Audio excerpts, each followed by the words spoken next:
Hello, wrestling fans, and welcome to this special Vengeance review edition of Tag Team E. Good show here, pay-per-view. Very good show. Following the heels of Bound for Glory, there weren't one to be one-upped again. Yeah, they definitely stepped it up a notch. There was a couple of things that happened in there that I was like, I think they feel some heat coming down the road. All right, well, let's get started here with what happened on this pay-per-view.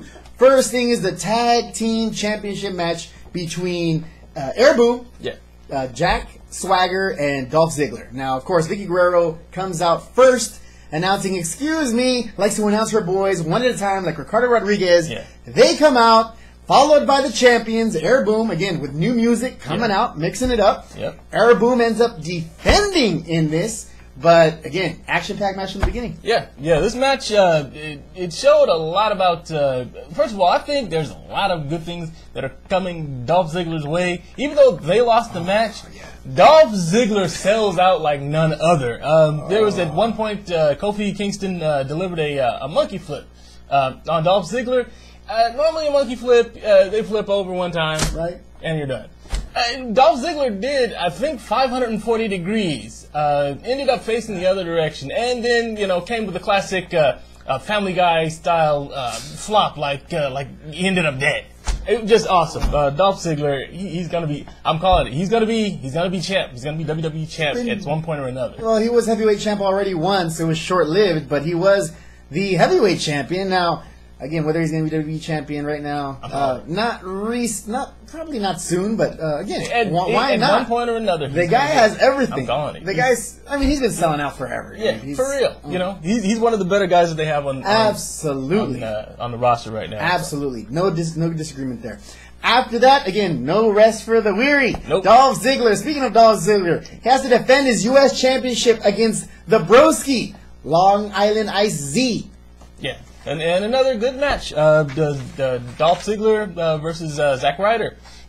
Zack Ryder was in there showing, again, putting in a whole lot of work, showing why the WWE is now paying attention to him. He had some good moves in there, but Dolph Ziggler wound up defending and retaining the belt. That's right. He gets his famous move on there, and that's it. That's the end of the road here. Now, again, after that match, we had Zack Ryder did put on Twitter, sorry broskies, of course saying it to all of his fans. He's sorry he wasn't able to cash in for the U.S. Championship, but he gave it his all. Yeah, now to be fair, I mean, Zack Ryder is just at this point, since he's just recently starting to show up on the regular shows, and to get noticed and get into a pay-per-view, this soon, is a statement unto itself. I think they have a lot of confidence in Zack Ryder, so, he's going to be back. Definitely. But yeah, good match. He's an internet champion anyway, so whatever. Nothing about his nose, right? All right, after that, we had some Diva action. Of course, the Diva Championship match between Beth Phoenix and Eve Torres. Now, Natalya and Kelly were banned from ringside from what happened earlier during a Kelly interview. She was attacked here by Natalya, Beth Phoenix. Eve got involved in there. So, again, just to stop all this madness, they decided to ban these two ladies. Unfortunate, because they're fun to look at, but whatever. Match was great without them anyway. This match was action-packed. Goes to, again, Beth Phoenix with hitting the glam slam to get the W. But Eve showed that she definitely belongs in the mix. Yeah, Eve definitely came out, showed a lot of moves that you may or may not have seen before. At one point, she turned an attempted glam slam into a roll up. She attempted the moonsault at one point. Unfortunately, missed that one. But yeah. She showed a couple of submission moves that apparently she's been picking up from the Gracies. This was an overall a good display of what Eve can do. Absolutely. So yeah, I hope this becomes some kind of a rivalry, because I think they're going to have a lot of good matches between these two going forward. It has to be. Again, Eve does not like to be called a Barbie doll. She's not like a cut from these other ladies here. Kelly, all these other Barbie-esque wrestlers here. She refused to be. She's a mix. She's like a hybrid. Yeah, she's got the looks, but she's got the skill set. She's got both. I mean, if anybody should carry that championship that WWE wants to hang their hat on, it's going to be Eve Torres. So expect this not to be the end of this. Can't be championship try after try again. We might see the same thing as Kelly at this point. All right. After that match, we had the great Celtic warrior Sheamus versus one more match, Christian. This was a good match, but we had King Sheamus, Broski kick away, getting the W. Yeah. But again, it was a good mid-card match. The Irish hand grenade, Booker loved it. Booker coined that phrase tonight. It immediately started trending on Twitter. In this match, again, a good mid-card match.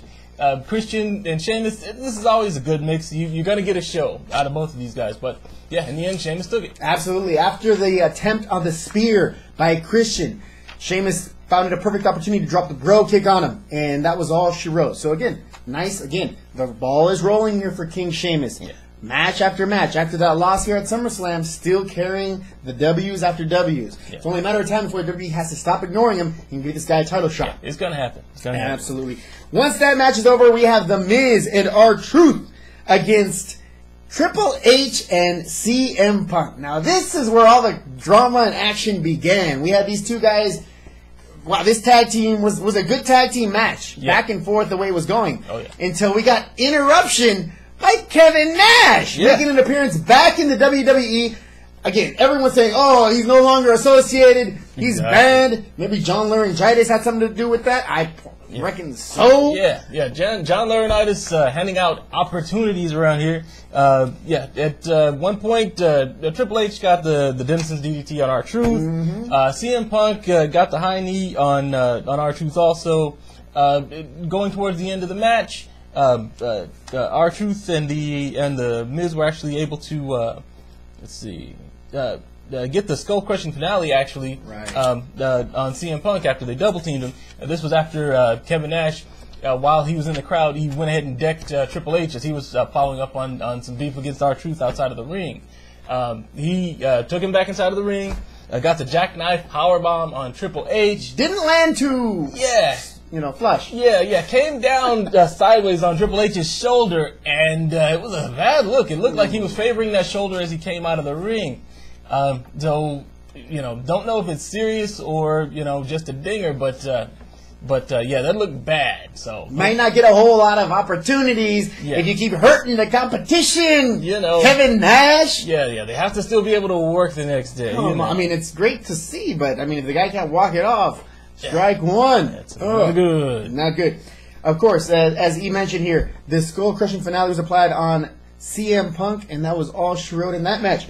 After that, we had a non-Intercontinental Championship match between Cody Rhodes and Randy Orton. Now, Randy Orton, of course, had all the momentum going into this match. We knew going in that Cody Rhodes needed to do something over the top to propel him to that stature. Yeah. He's been here long enough where he knows what he's got to do, and this was the perfect light here as the Intercontinental Champion, even though it was a non-Intercontinental Championship match, to show what he can do. Huge crowd here in San Antonio. Yes. Time to sell out, and I believe he did a lot of that. He did. He went to the top of the rope a couple of times. Once with a moonsault against Randy Orton. Once with he got the crossroads on Randy Orton again. After one of the baggers distracted Orton, Cody Rhodes actually was able to drop kick him, and he attempted that spike DDT from the second rope. Orton did, and he was able to get it. And Randy Orton wound up winning this one, but Cody Rhodes nevertheless showed a whole lot of moves that maybe you've seen, maybe you haven't, but he went high risk on this one, and even though he didn't win this match, I think it showed a lot of what he can do. So definitely, I expected.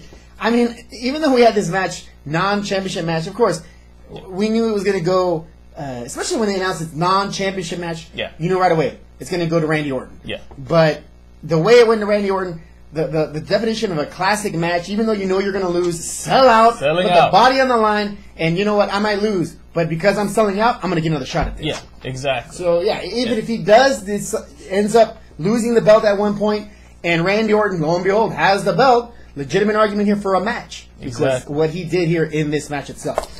After that match, we had the Heavyweight Championship match. Big anticipation for this match. Mark Henry versus Big Show.